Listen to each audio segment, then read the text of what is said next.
मध्य प्रदेश में पत्रिका की जनगणमन यात्रा का आगाज कल हो चुका है। आज यात्रा का दूसरा दिन है और हमारे साथ इस वक्त पत्रिका समूह के प्रधान संपादक गुलाब कोठारी जी जुड़े हुए हैं। सर, मालवा निमाड़ की लगातार आपकी यात्रा जारी है मध्य प्रदेश में।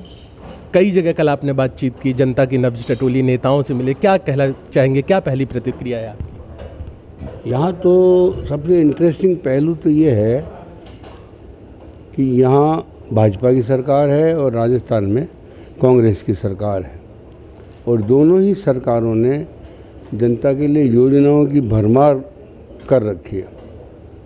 अब उन योजनाओं का असर समझने की ज़रूरत पड़ेगी। यूथ क्या कह रहा है उन योजनाओं को लेकर के, उनकी सरकार से किस तरह की अपेक्षा यहाँ है और वहाँ है। दूसरा क्या, कांग्रेस यहाँ पिछली बार अपनी विजय भी दर्ज करा चुकी है। फिर उसके बाद जो भी उठापटक हुई तो उसमें फिर भाजपा सरकार शुरू हुई और वही इस बार फिर चुनाव में आ रही है। तो यहाँ भी कांग्रेस आज भी उसी मूड में दिख रही है कि जो पिछला मूड था कि जो नुकसान हमको पिछली बार हुआ या जहाँ हम ठगा गए थे हमें उसको रिपेयर करना ही मानो, या हमें पुरानी अपनी स्थिति को वापस लाना है। उस दृष्टि से ही मैं इसको मूल रूप से समझना चाहता हूँ, क्योंकि यहाँ एक चीज़ और सामने आ रही है कि भाजपा ने अपने हारे हुए कई उम्मीदवारों की सूची जारी कर दी जो राजस्थान में नहीं हुई थी।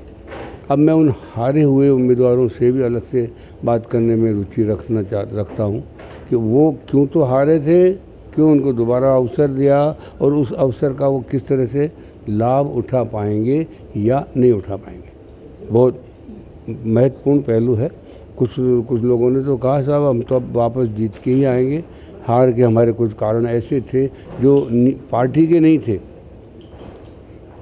वातावरण के हिसाब से हम देखें तो अवसर कुछ ऐसे बने कि हमको हारना पड़ा, पर हम नहीं हार रहे थे। यही बात हमको कांग्रेस के जो हारे हुए प्रत्याशी थे जो वापस चुनाव लड़ने की तैयारी में है, हालांकि उनके नाम अभी जारी नहीं हुए, फिर भी उनका भी हौसला वही है कि हम भी पहले जीते थे वही जीत हमारी हम बरकरार रखेंगे।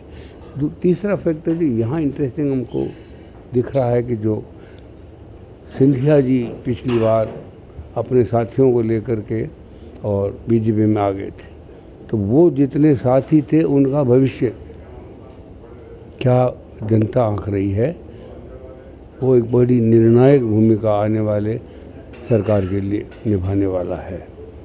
तो मुझे लगता है, और ये इलाका पूरा आदिवासियों का है। पिछले बार इस इलाके में भाजपा के ही कुछ वरिष्ठ लोगों ने तोड़फोड़ भी की थी, जिसकी वजह से कई सारी सीटों को नुकसान हुआ और वे कांग्रेस की झोली में गई थी। ये सब भाजपा वाले ही बता रहे हैं। यहाँ पर रात तक भी हमको ये बातें कह रहे थे कि हम हार नहीं रहे थे, हरवाए गए थे। फिर आदिवासियों के लिए जो होने वाला विकास है उसकी परिभाषा भिन्न है। इंदौर भोपाल में जो बैठा है उसकी विकास की परिभाषा भिन्न है। अब हम कहें हमने बहुत विकास कराया, इसका मतलब होगा यहाँ सड़कें बनवा दी और स्कूल खुलवा दिए और छोटी छोटी डिस्पेंसरियाँ खुलवा दी। शहर का विकास दूसरा होगा। तो अब यहाँ का जो यूथ है वो नई सरकार से क्या उम्मीदें कर रख रहा है, वो बिल्कुल फ़र्क होगी। इंदौर भोपाल जैसे बड़े शहरों का आपने जिक्र किया, आप लगातार खरगोन जैसे छोटे शहरों पे भी हैं। मूलभूत सुविधाओं की बात की जाए, शिक्षा की बात की जाए, चिकित्सा की बात की जाए, तो उस मापदंड पर सरकार कितना खरे उतर पाई है? चूँकि मैं 24 घंटे से आपके साथ यात्रा कर रहा हूँ, लोग इन बातों का भी जिक्र करते हैं। सड़कों के मामले में तो सब लोग बहुत खुश हैं कि जितनी सड़कें इस बार बनी उतनी सड़कें कभी बनी ही नहीं थी। कई जगह कुछ अस्पताल भी छोटे खुले गाँव में सुविधाएँ कुछ आई हैं। अब प्रश्न यही है कि जो योजनाओं में एक योजना की चर्चा मुझे सब जगह सुनने को मिल रही है, वो उनकी लाडली योजना है, लाडली बहना योजना है। वो मुझे सब तरफ एक आवाज़ में सुनाई देती है। बाकी के ऊपर सबके अपने अपने प्रश्नवाचक चिन्ह भी हैं। किसानों को लेकर सबसे बड़ी प्रश्नवाचक चिन्ह वहाँ हैं कि किसानों को मुआवजा, किसानों की फसलों का बिना बीमा का मुआवजा, किसानों की आत्महत्याओं का आंकड़ा जो पिछले 5 साल में क्या था, उसके पहले 5 साल में क्या था, उसको अगर हम कंपेयर करते हैं तो उनको समझने की ज़रूरत पड़ेगी मुझे लगता है कि अभी थोड़ा समय लगेगा कि हम ये समझ पाएँ कि हम किस परिस्थिति से गुजर रहे हैं।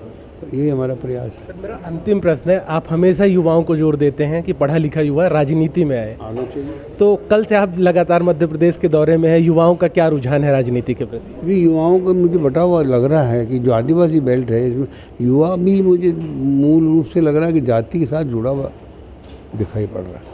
वो जाति से अलग हो करके अपने भविष्य की आवश्यकताओं को केंद्रित नहीं कर पा रहा है मतदान के चुनाव के हिसाब से कि मेरे नई सरकार मेरी आवश्यकताओं को कितना समझेगी और कितना पूरा। क्योंकि जब आप जातिगत आधार पर आ जाते हो तो उसकी एलिजिबिलिटी भी ख़त्म हो जाती है कैंडिडेट की।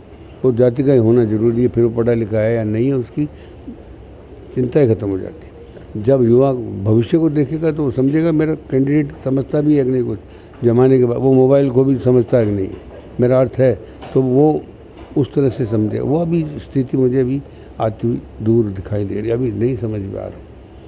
तो अभी तो देखिए क्या परिस्थितियाँ हो रही है। अंतिम प्रश्न, आपने अभी सिंधिया फैक्टर का जिक्र किया, सिंधिया फैक्टर का भी आपने जिक्र किया, इसका भाजपा को इन चुनाव में फ़ायदा मिलने वाला है या कांग्रेस लंबा नुकसान उठाने वाली है? नहीं, कांग्रेस को भी नुकसान होता हुआ तो मुझे तो नहीं लग रहा कि ये लोग वापस, कुछ लोग तो कांग्रेस में जा भी सकते हैं, पर वो जो मतदाता है, हमें तो भाजपा कांग्रेस की चिंता नहीं करनी। अपने को तो हमेशा मतदाता की भाषा में ही समझना पड़ेगा परिस्थितियों को। ये तो आते हैं और जाते हैं, इनकी तो काम सत्ता की लड़ाई है, जो लड़े कुर्सी के लिए। हमको लग रहा है कि इनकी लड़ाई में आम आदमी का फ़ायदा हो रहा है या नुकसान होता है। अब आम आदमी जिसने उन विधायकों को चुन के भेजा कांग्रेस में और जो बाद में, तो इसको हम धोखा कहेंगे मतदाता के साथ, उन विधायकों, तो उनके साथ अब मतदाता क्या व्यवहार करता है, उनको माफ़ करता है या नहीं करता, या उन सीटों पे किस तरह प्रतिक्रिया दिखाएगा, ये बहुत बड़ा फैक्टर है। और ये छोटा फैक्टर नहीं, क्योंकि वो संख्या भी बहुत बड़ी है उनकी, वो संख्या बहुत बड़ा अर्थ भी रखेगी।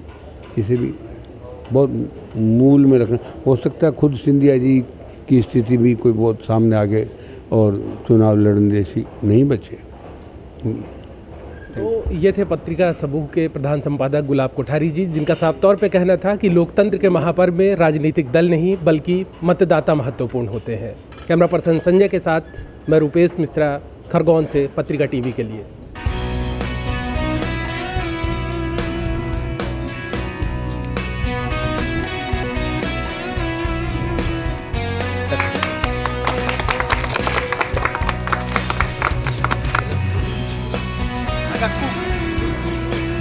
रखते हैं, फोटो बाद में भी आ जाएगी, तो मेरा हो जाएगा।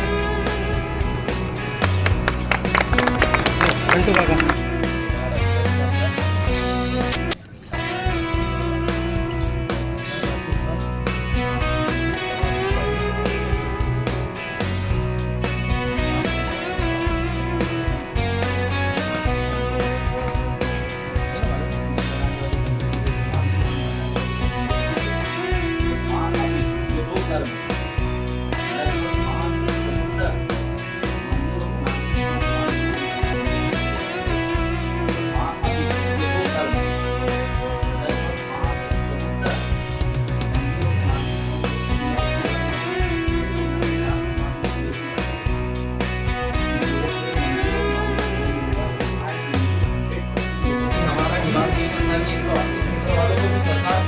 नहीं मान रही, लेकिन अब ये तो 144 से ऊपर होगा ये देखिए, हमने जिलों के हालात जो बताए हैं, एक तो मैं आप लोगों को बताना चाहता हूं कि जो महंगाई है, बेरोजगारी है, भ्रष्टाचार है, उसने पूरे ज़िले को, मध्य प्रदेश को तो तबाह किया ही किया है, देश भी हुआ है।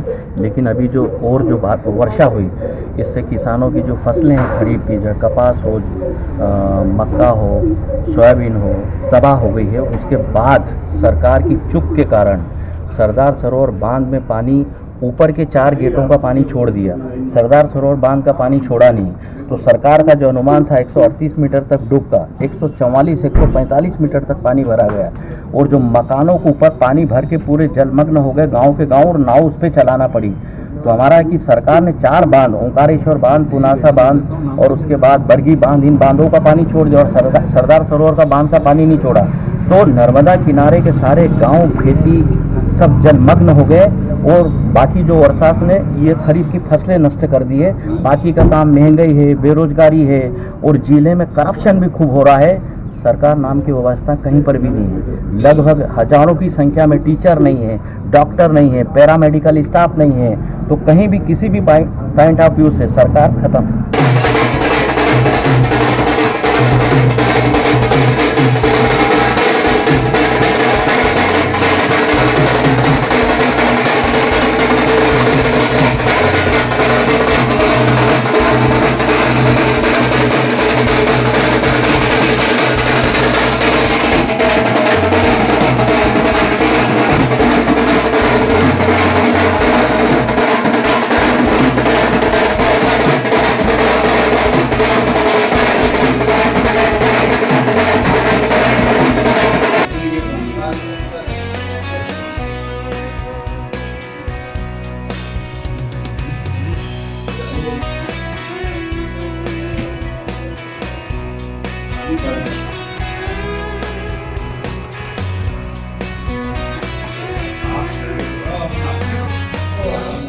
जिस व्यक्ति का जिस प्रकार के व्यवहार बोलता है, प्रेम बोलता है, इसलिए अच्छाई भी सामने आती है।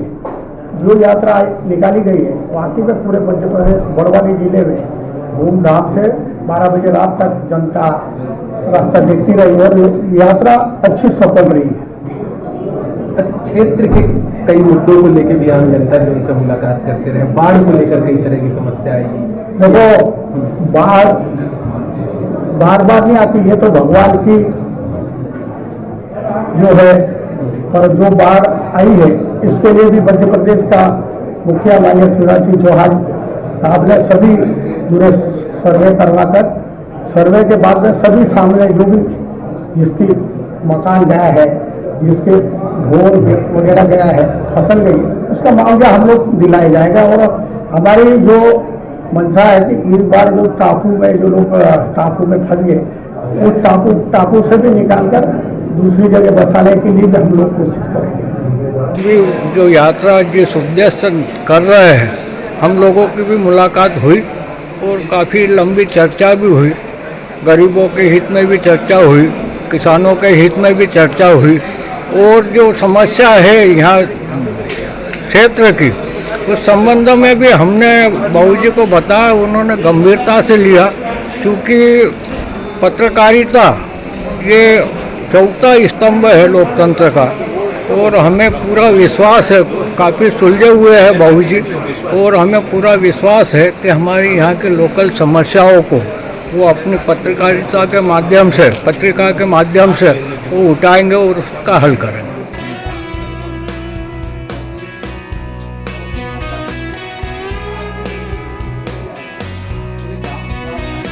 जिन चीजों को आप कानून बनाना चाहते हो, जिन चीजों को आप सरकार के पास ले जाना चाहते हो, वहाँ इकट्ठे होकर इतना प्रेशर बनाना पड़ेगा कि उससे रिलेटेड जो भी आप उनसे मांगते हो, उस शक्ति को इकट्ठा करके ले जाना पड़ेगा।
अपनी सरकार को आने दो कि जितनी योजनाओं में आप उधार लिए जा रहा अभी, अगर बीजेपी वापस जाएगी तो इसके बाद खजाने में पैसा नहीं बचेगा बात करने के लिए।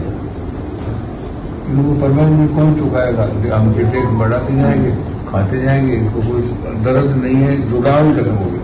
सबसे बड़ा है कि वो सत्ता वाले हो गए और शासित हो गए, ये हो गया।